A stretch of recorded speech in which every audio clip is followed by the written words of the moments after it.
Istražujući porijeklo dijela šinje ugrađene kao nadvoj zgrade stare škole u Slatini, otkriveno je da je izlivena u mađarskoj željezari 1895. godine, u kojoj su tada proizvođene tračnice za gradnju lokalne željeznice St. Lorenz Slatina Našice.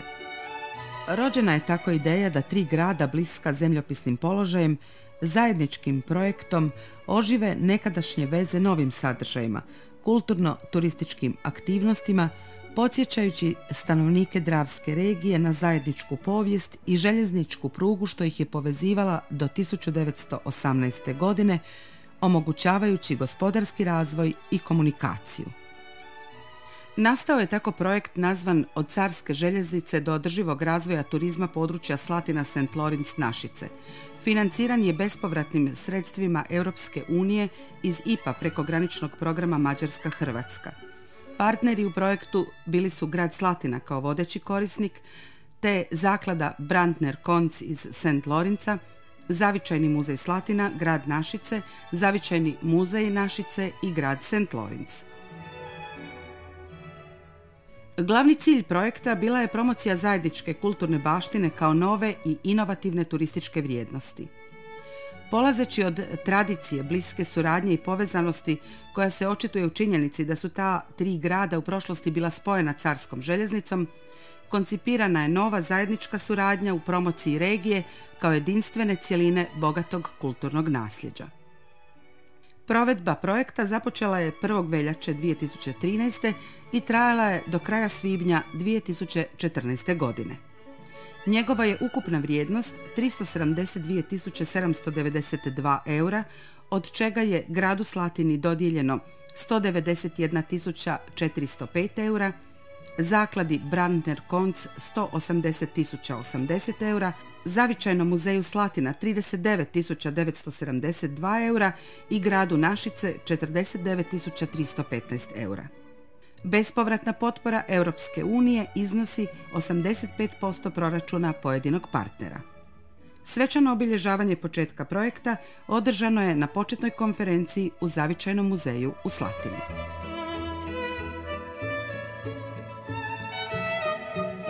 Sveobuhvatnim istraživanjima u arhivu mađarskih željeznica u Budimpešti prikupljena je obimna dokumentacijska i arhivska građa koja čini okosnicu izložbe Novo putovanje starom prugom i prikazuje povijest željeznice što je spajala St. Lorenz, Slatinu i Našice.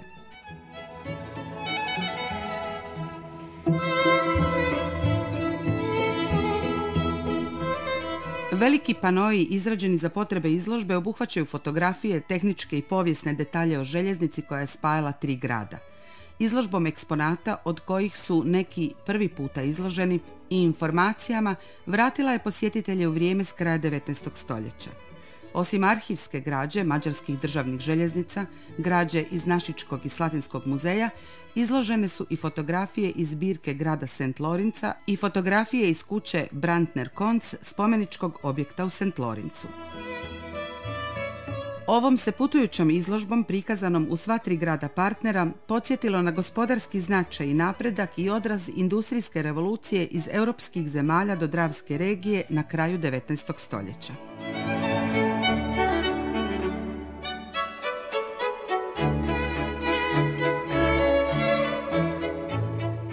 Najveći dio sredstava ovoga projekta utrošen je za opremanje i uređenje muzeja i restauraciju muzejske građe. U novouređeni prostor muzejske knjižnice Zavičajnog muzeja u Slatini smješteni su različiti primjerci starije i novije stručne muzejske literature, knjige i časopisi koji čine stručnu muzejsku knjižnicu.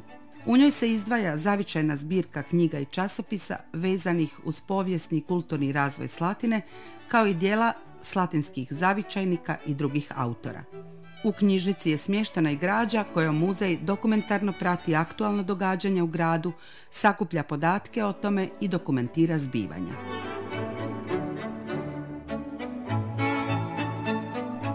Muzej je obogaćen suvremenim interaktivnim infopultom, prvim takvim u Virovitičko-podravskoj županiji, i izrađene su trojezične uvodne legende za stalni postav.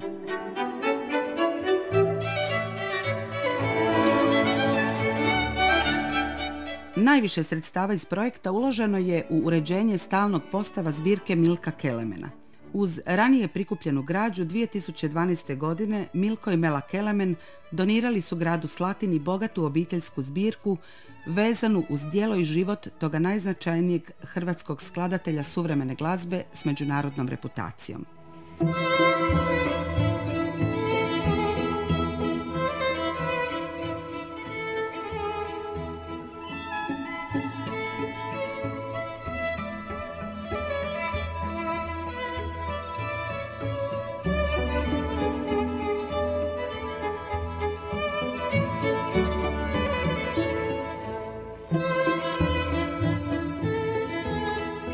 Postav kronološki prati život i djelo Milka Kelemena od ranog djetinjstva, školovanja do odlaska u europske glazbene centre na dalje školovanje. Profesionalni put i želja za upoznavanjem i istraživanjem kulture, osobito glazbe drugih naroda, vodili su Kelemena na sve kontinente. Prikupio je tada brojne egzotične glazbene instrumente koji su također dio njegove donacije. Zbirka sadrži notne zapise, originalne Kelemenove rukopise, tiskana notna izdanja, plakate, fotografije. Izdvojeno mjesto pripada Muzičkom bijenalu Zagreb, čiji je Milko Kelemen osnivač i prvi predsjednik. Dio postava posvećen je i Međunarodnom glazbenom festivalu Dani Milka Kelemena, što se od 1995. godine redovito održavaju u Slatini. Posebnu cjelinu čine mnogobrojna vrijedna domaća i međunarodna priznanja, nagrade i odličja koji je slavni Slatinčanin dobio za svoj rad. Otvaranjem zbirke Milka Kelemena, muzej u Slatini dobio je novi stalni postav, a grad Slatina novi kulturni sadržaj.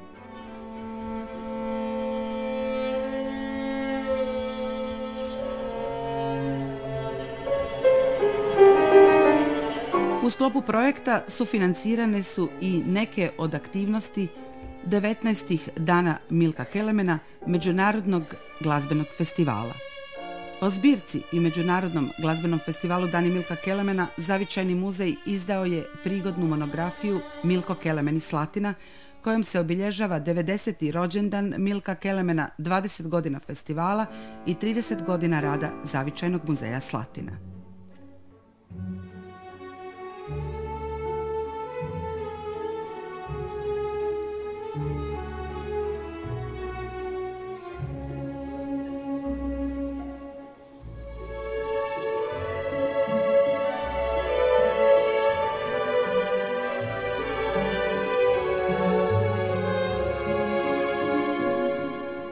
Muzejska zbirka zaklade Brantner Konc, smještena u upraviteljskom vlastelinstvu Esterhazijevih, raspolaže s više tisuća eksponata i dobivenom potporom iz ovoga projekta izmijenila je stolariju na zgradi muzeja te restaurirala dio muzejske građe. Spomen kuća Brantner Konc uređena je u stilu građanskog načina stanovanja 19. i 20. stoljeća i raspolaže sa zbirkom namještaja, porculana, fine keramike, slika i fotografija. Bogata knjižnica iz 17., 18. i 19. stoljeća sadrži brojne stručne knjige i književna djela na latinskom, njemačkom i mađarskom jeziku.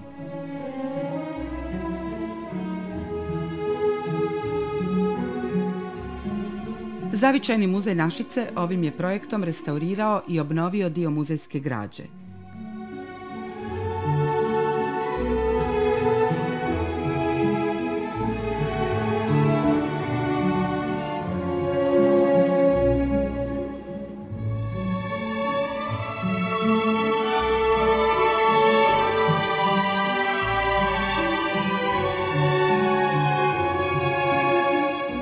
Izložba modela riba, koja predstavlja dio bogate prirodoslovne baštine, obogaćena je serijom fotografija našičkih ribnjaka i postala je dio stalnog postava.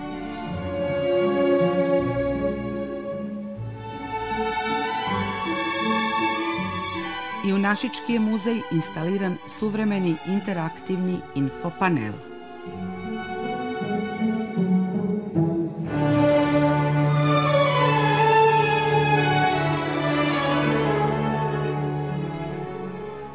Dio sredstava iz projekta utrošen je za izradu novih nošnji za Našičko Hrvatsko kulturno društvo Lisinski nabavu novih instrumenata te odora i glazbenih instrumenata za gradsku glazbu i mažoretkinje.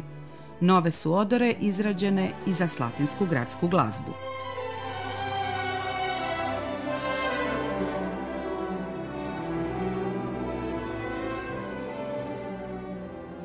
U cijelom projektu od Carske željeznice do održivog razvoja turizma područja St. Lorenz, Slatina, Našice, najviše posjetitelja i turista privukle su glazbeno-scenske i kulturno-umjetničke priredbe održane u 3 grada. Glazbeno-scenskim programom Slatinska dobrodošlica rekonstruiran je povijesni događaj prvog dočeka carskog vlaka 1895. godine. Glumci, orkestri, plesači, pjevački zborovi i folklorne skupine dočekali su na željezničkom kolodvoru u Slatini goste iz Mađarske i Našica i potom u gradskom parku izveli zajednički program Slatinske slike kojim je rekonstruiran taj povijesni događaj na zadovoljstvo nekoliko tisuća posjetitelja.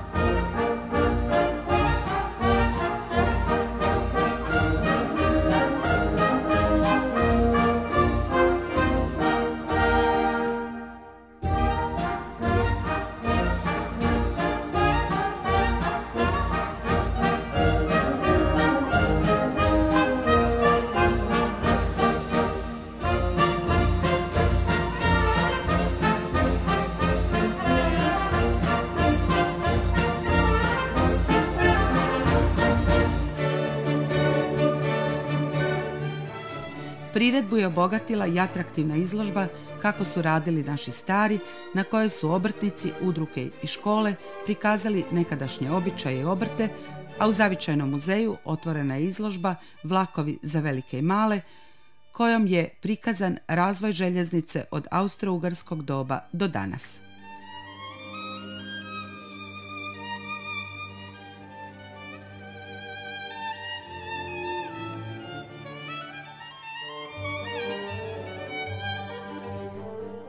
U Našicama su prigodni programi izvedeni na proslavi Dana grada i na danima Slavonske šume uz nastup gostiju iz Slatine i St. Lorenza.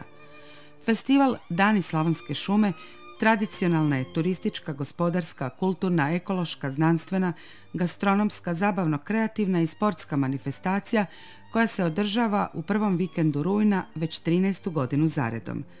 I ovoga je puta privukla veliki broj izlagača i posjetitelja. U rujnu prošle godine u sklopu projekta održana je u St. Lorenzu Noć ljubitelja vina. Program je započeo zajedničkim nastupom gradskih glazbi triju gradova.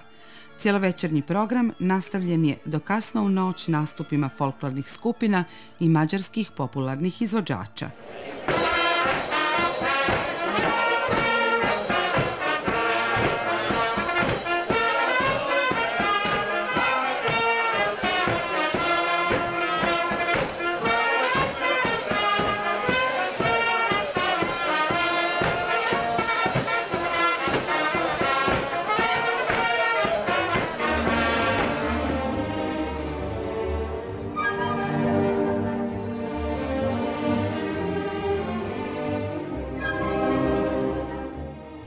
A 1. svibnja mađarski partner u projektu organizirao je vožnju romantičnim vlakom od Šelja do St. Lorenza i potom na otvorenoj pozornici kazališta izveo cijelodnevni, bogati, raznoliki, kulturno-umjetnički i zabavni program, okupivši brojne orkestre, plesače, glumce, pjevače i ansamble, goste i posjetitelje.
Održavanjem završne konferencije u St. Lawrenceu je svečano 31. svibnja obilježen završetak projekta od Carske željeznice do održivog razvoja turizma područja St. Lawrence, Slatina, Našice.